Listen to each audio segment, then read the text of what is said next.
Hello students, welcome to SR Concepts. In this video we will discuss about writing chemical formulae. We know that elements are represented by their symbols. For example, hydrogen is represented by H and oxygen is represented by O. We know that different elements, the atoms of different elements combine together to make a compound. For example, two hydrogen atoms combine with one oxygen atom to make water molecule. Dear students, the chemical compounds are represented by chemical formulae. So the elements are represented by symbols and compounds are represented by chemical formulae. For example, when hydrogen and oxygen combine together, they make water compound, and water is represented by the chemical formula H2O. Now, this chemical formula represents that water is made, or water consists of two hydrogen atoms and one oxygen atom in each of its molecule. So we can say that the chemical formula of a compound is a symbolic representation of its composition. In order to write the chemical formulae of compounds, we need to learn symbols of the elements and combining capacities of the elements. The combining power or capacity of an element is also known as valency. And the valency is used to find out how the atoms of an element will combine with the atoms of another element to form a chemical compound. Actually, the valency of the atom of an element can be thought of as hands or arms of that atom. Let's understand this by the help of this slide. So look at this. This is the symbol of carbon atom and the valency of carbon is 4. The valency of carbon atom is 4. This means that carbon atom has 4 arms: arm 1, arm 2, arm 3 and arm 4. Now this is the symbol of chlorine atom.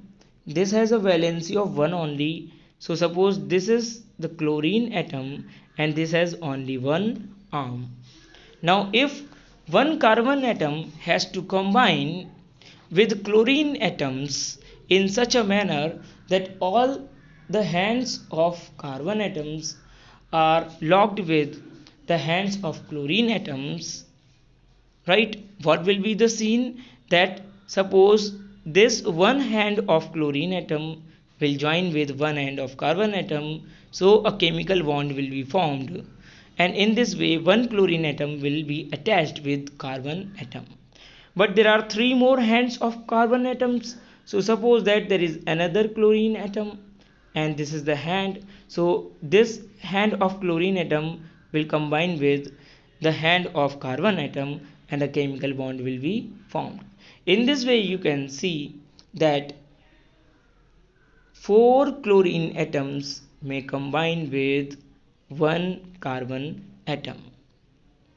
So what did we know from this? We know from the valencies of the elements we came to know how many atoms of a carbon will combine with how many atoms of chlorine, or we can say one carbon atom will combine with 4 chlorine atoms.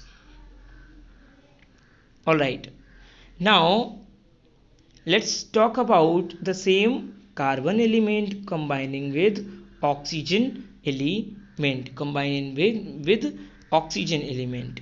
Suppose one carbon atom is there and it has to combine with oxygen atoms. Now we know that carbon has 4 valency, that means it has 4 arms, and we also know that oxygen atom has 2 valency. This means oxygen has 2 arms. So while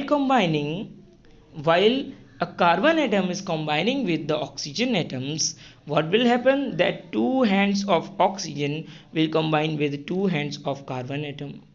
In this way In this way, in the same way, two hands of another oxygen atom will combine with two hands of carbon atom. Now all the four bonds or all the four arms of carbon atom are locked with the arms of oxygen atom. There is no more space or there are no more arms at the carbon atom to bond with more oxygen atoms. So a maximum of two oxygen atoms can combine with one carbon atom and the compound CO2 will be formed.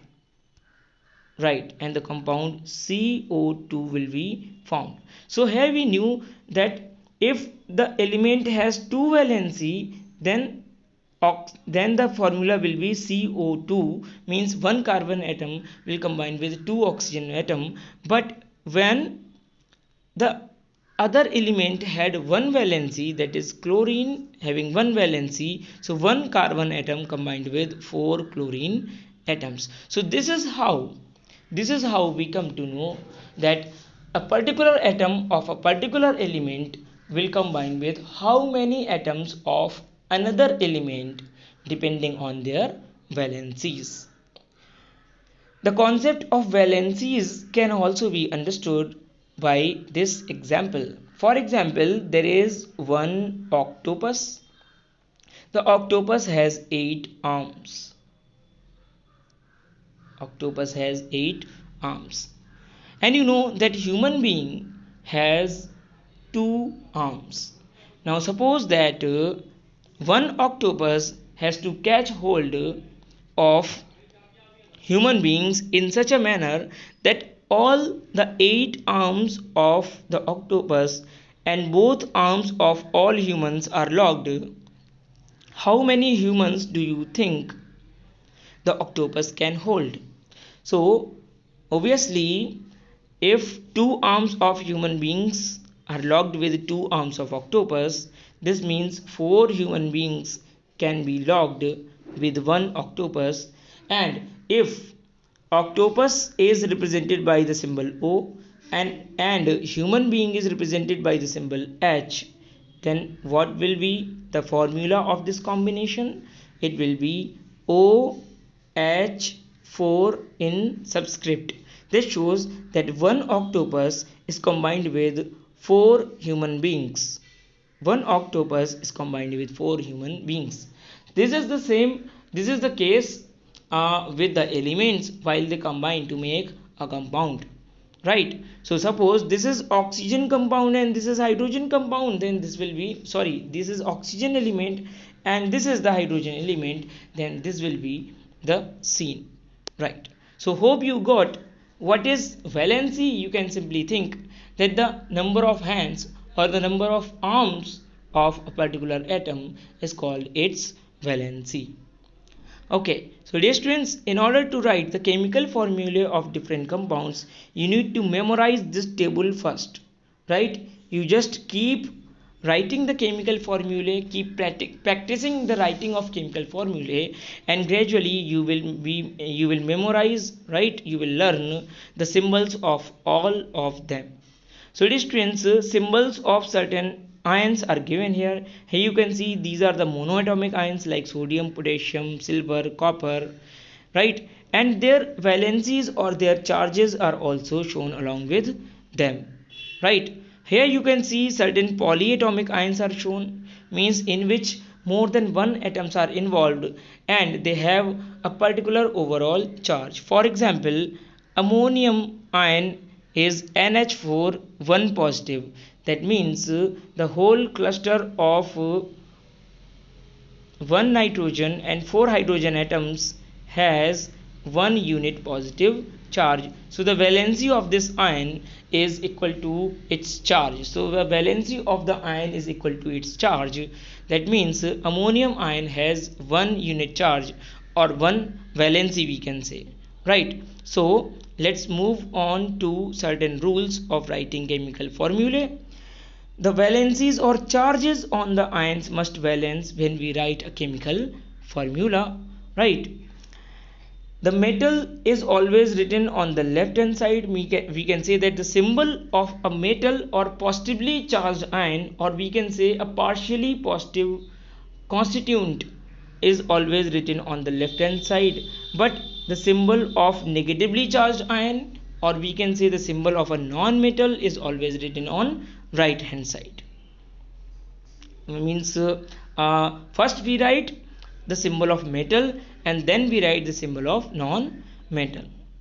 Also, if there are polyatomic ions and if there are more than one polyatomic ions, right, the symbols of or the we can say the representations of polyatomic ions are actually if they are more than one in a particular molecule, right, or in a compound, then they should be written in a bracket, and their number should be represented by a subscript, right.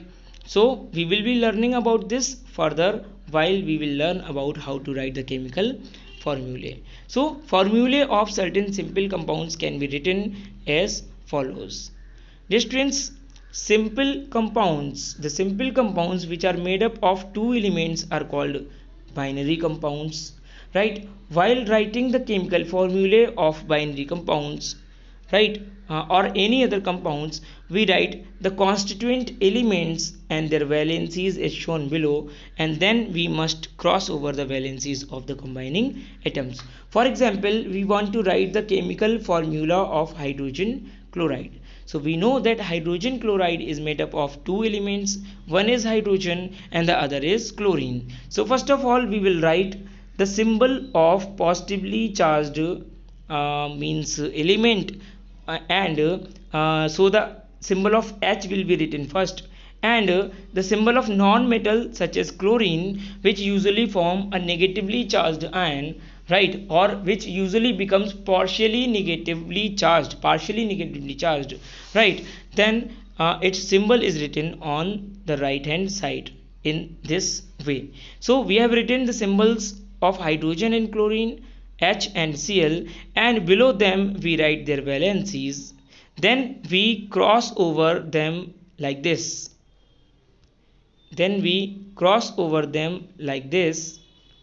And these valencies are written as subscript with the valencies of opposite elements. So the formula of HCl will be, hydrogen chloride will be HCl, right, because the valency is 1, it will not be written as a subscript. I know that the concept is not clear to you. Let's take another example. In order to write the formula of hydrogen sulfide, first we will write the symbol of hydrogen, then the symbol of sulfur. Now we will write below them their respective valencies, that is, the valency of hydrogen is 1 and valency of sulfur is 2. Now we will cross over these two valencies, that means the valency of sulfur, that is 2, will be written as a subscript with or after the symbol of hydrogen atom, right. So H2S will become the symbol of the element, right. So once again I will tell you in this example that we know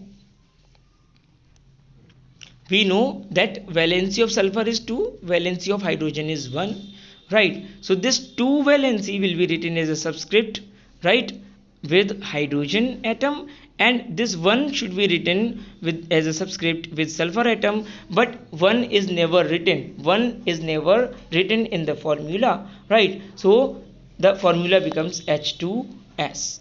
Now let's move on to another chemical formula, that is formula of carbon tetrachloride, right. We know that the symbol of carbon should be written on left hand side, symbol of chlorine should be written on right hand side, okay.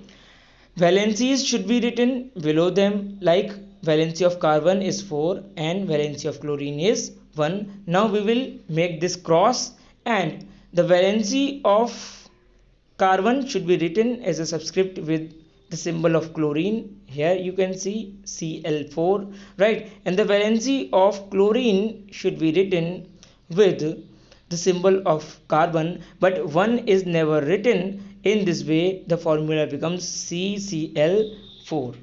Now, if we talk about magnesium chloride, right, in case of magnesium chloride, right, the positive and negative charges must balance each other and the overall structure must be neutral. In magnesium chloride, there are two chloride ions for each magnesium ion, right? So, wherever there is magnesium chloride, there are two chloride ions combined with one magnesium ion. Note that in the formula the charges on the ions are not indicated. For magnesium chloride, we write the symbol of cation. Cation, you know, is a positively charged ion. So the symbol of positively charged ion without the charges is written on the left hand side, or we can say first, and followed by the symbol of anion, that is the symbol of chlorine, on the right hand side. Okay, so the symbol of a positively charged ion should be written first, and then the symbol of negatively charged ion. Then below them their charges should be written.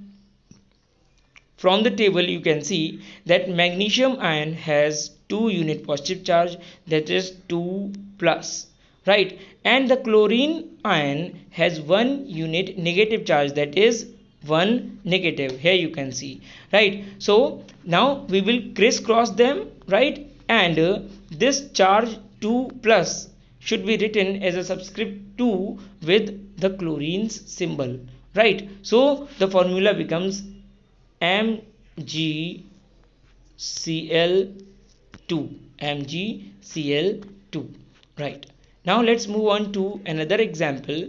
Please keep watching the video and you will learn everything.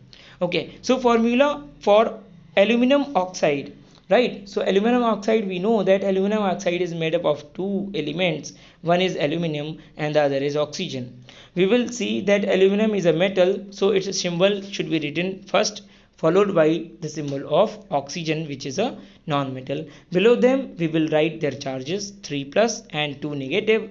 We will crisscross them, right. So the charge on aluminum ion should be written as a subscript with the oxygen atom, and the charge on oxygen atom should be oxide ion should be written as a subscript with the symbol of aluminum ion, right. So the formula becomes Al2O3. This represents that in aluminum oxide, for every 2 aluminum ions, right, there are 3 oxygen ions.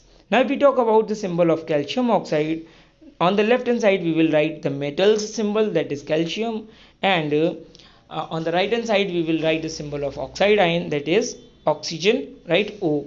Okay, we will also write the charges below them, we will crisscross them, and you will reach the formula Ca2O2. But we should simplify the formula like this, and the final formula becomes CaO. So the chemical formula of calcium oxide is not Ca2O2, but it is CaO. This is the simplified chemical formula of calcium oxide. Now let's talk about another chemical formula. Here you can see sodium nitrate. So sodium is a metal, its symbol should be written first, and then nitrate is a polyatomic ion, that is NO3, right. So NO3 negative is actually the symbol, so we will write NO3 here, and their charges should be written at the bottom, that is 1 plus and 1 negative. These are the charges. So here you will see that when you will write the symbols, you will not write their charges over them, right, over them. You will write the charges like this, and finally we will crisscross them, and the formula will become sodium nitrate, that is NaNO3. In this case you see that in the formula there is only one polyatomic ion, so we need not to put them into the bracket, right. If you look here, calcium hydroxide, you will see that calcium will be written left hand side, hydroxide will be written on right hand side, right. And then we will write the charges, we will click crisscross, and we can reach the formula CaOH2.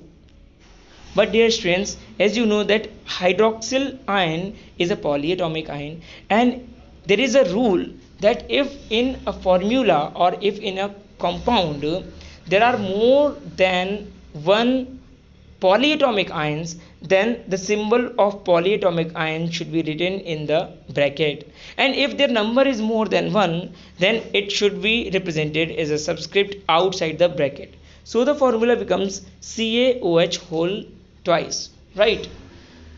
So dear students, here you can see when there is only one polyatomic ion, that is NO3, the symbol of NO3 is then not enclosed in the bracket. But if there are more than one polyatomic ions, right, then its symbol should be put into a bracket, and the number of the polyatomic ion should be written here as a subscript. So dear students, the formula CaOH whole twice represents that with each calcium hydroxide there are two hydroxyl ion attached, or we can say that there are two oxygen atoms and two hydrogen atoms attached with one calcium ion, right? So this is how we write the chemical formulae. A few more examples are given here. For example, sodium carbonate, sodium being a metal, the symbol will be written on the left hand side, carbonate will be written on right hand side, that is CO3. So the symbol of carbonate ion is CO3, right? Their charges will be written here at the bottom, that is 1 plus and 2 negative. These charges and the valencies need to be memorized from that particular table that we have discussed in this video. Now we will crisscross them, and you will see that this 2 will be written as a subscript with the sodium, so Na2, and 1 should be written with CO3, but 1 need not to be written, so the symbol becomes Na2CO3. Here you can see there is only one carbonate ion or only one polyatomic ion, right? So this need not to be put in the bracket. But if we talk about ammonium sulfate, here you can see that NH4, the formula of the compound becomes NH4 whole twice SO4, means NH4 is put in the bracket and then their number is represented as a subscript, that is 2. So NH4 2 SO4, this represents with each SO4 ion there are 4 ammonium ion, that is NH4 ion, sorry 2 ammonium ion. So this chemical formula represents that with each SO4, that is sulfate ion, there are 2 ammonium or NH4 ions combined together. So this is why the chemical formula becomes NH4 whole 2 SO4. So I hope the video has given a clear concept of what is valency and how do we write the chemical formulae. Yet if you have any doubts, you may write in the comment section so that I will clear your doubts either in online classes or I can make another video for clearing your doubts. Thank you.